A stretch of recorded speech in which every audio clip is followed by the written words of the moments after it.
Tem um detalhe pequeno nisso, a farsa de parecer um adulto que sabe o que faz, parte 1, que a gente finge que não viu. Você já parou no corredor do mercado, olhando para duas marcas de amaciante de roupa, pensando seriamente na sua vida por 4 minutos inteiros? Não é nem sobre o cheiro. É sobre o medo irracional de escolher a embalagem errada e sentir que isso é um atestado definitivo de incompetência existencial.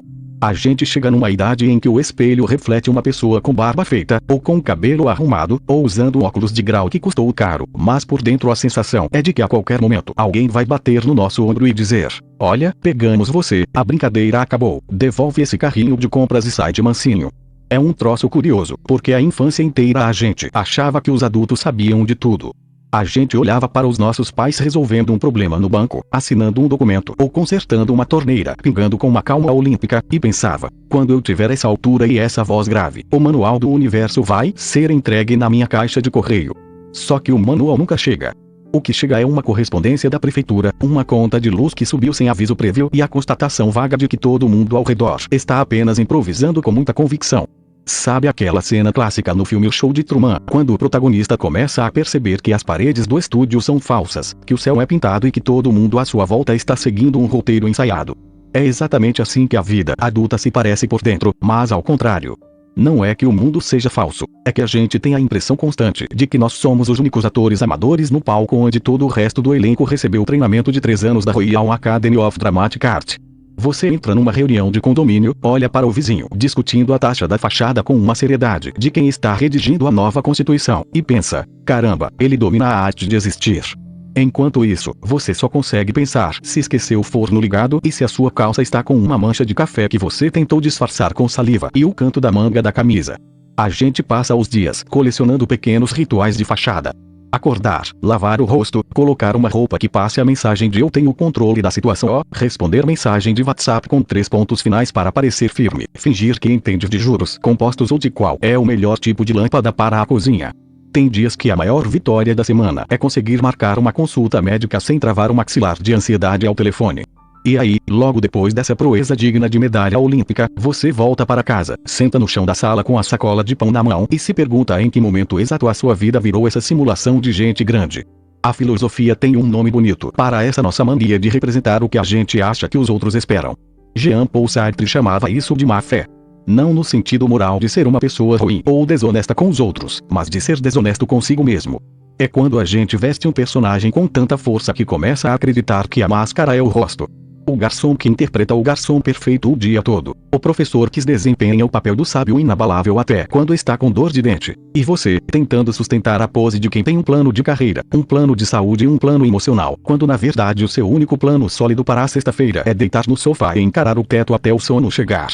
A gente tem pavor de ser pego no pulo.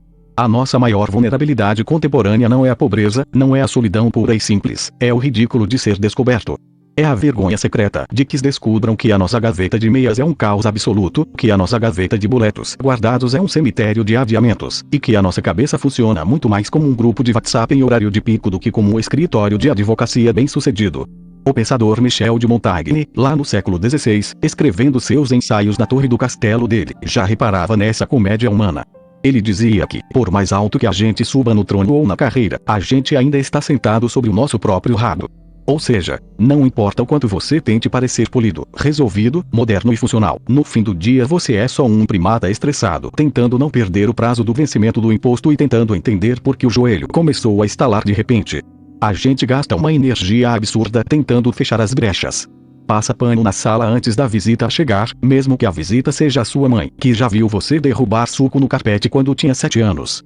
A gente esconde o livro que leu só por diversão e coloca na estante aquele calhamaço russo que pegou poeira nos últimos 4 anos, só para o entregador de aplicativo achar que a nossa casa é habitada por um intelectual sutil. A gente edita o passado, decora o presente e torce para que o futuro não faça perguntas difíceis. E o pior é que todo mundo está fazendo exatamente a mesma coisa, ao mesmo tempo. É uma grande peça de teatro onde todos os atores estão na coxia, morrendo de medo de entrar em cena, achando que só eles esqueceram o texto. Quando você olha para o colega de trabalho que parece tão seguro ao apresentar um relatório, ele provavelmente passou a noite anterior acordado pensando se o ecrã do computador dele vai explodir.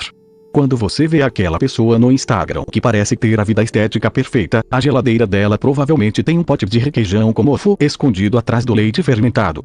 A gente inventou uma métrica de maturidade que é impossível de ser alcançada porque ela não existe na natureza. A natureza não é reta, não é limpa, não é organizada por pastas coloridas no Google Drive. A natureza é mato crescendo no vão da calçada, é temporal de verão que alaga a rua em 5 minutos, é bicho que se esconde quando tem medo. Mas a gente quer ser prédio. Quer ser concreto armado, estrutura antissísmica, fachada de vidro espelhado. E aí, quando vem o primeiro vento um pouco mais forte, a gente range inteiro por dentro e acha que o defeito é só nosso. É aquela sensação parecida com a do personagem do Jim Carrey em O Show de Truman, quando ele começa a perceber que as paredes do estúdio são falsas, que o céu é pintado e que todo mundo ao redor está apenas seguindo um roteiro ensaiado. A gente passa a metade da vida adulta achando que a cortina vai cair a qualquer momento e que todo mundo vai apontar o dedo gritando que a gente não passa de uma farsa.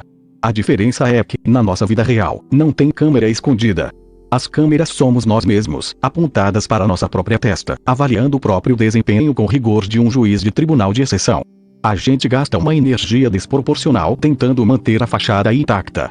É o equivalente existencial àqueles desenhos animados antigos em que o personagem corre para fora do penhasco e continua no ar, correndo no vazio, só desabando no abismo quando finalmente olha para baixo e percebe que não tem chão. O problema é que a gente passa o dia inteiro olhando para baixo. A gente vive checando o próprio saldo de gravidade, morrendo de medo de despencar. E quando a conta de luz chega atrasada, ou quando a pia acumula louça por 3 dias seguidos, a gente acha que a gravidade venceu e que agora somos oficialmente fracassados. Michel Foucault falava sobre como a sociedade cria mecanismos de vigilância que a gente acaba internalizando. Só que ele pensava em grandes instituições, e não na nossa capacidade interna de nos sentirmos vigiados pela tia do Zap ou pelo julgamento imaginário do vizinho que cruzou com a gente no elevador. A gente virou o carcereiro de nós mesmos. A gente cria uma cela mental feita de expectativas inalcançáveis, ter a casa impecável, a mente serena, a dieta equilibrada, a carreira brilhante e o sono de 8 horas por noite que nunca acontece, e depois joga a chave fora. E o pior é que a gente se orgulha dessa prisão. A gente veste o cansaço como se fosse uma medalha de honra ao mérito. Nossa, estou exausto, trabalho demais, não tenho tempo para nada, como se o sofrimento estético fosse a única prova válida de que a gente está vivendo direito. Lembra daquela cena em Toy Story em que o Buzz Lightyear descobre, do jeito mais doloroso possível, que ele não é um patrulheiro espacial intergaláctico com laser de pulso e capacidade de voar, mas sim um brinquedo de plástico fabricado em série? No começo, é uma crise existencial terrível. O mundo dele desaba. Mas depois que ele aceita que é só um boneco com asas que não voam de verdade, ele encontra a sua verdadeira utilidade. Ser leal, ser companhia, fazer parte de algo real, mesmo que imperfeito. A gente passa a juventude inteira tentando ser o Buzz convicto do início do filme, disparando luzinha pelos dedos e fingindo que domina o universo.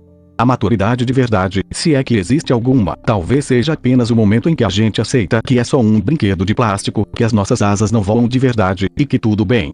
A gente não precisa salvar o cosmos antes do almoço. A vida real acontece nos intervalos em que a gente larga o personagem.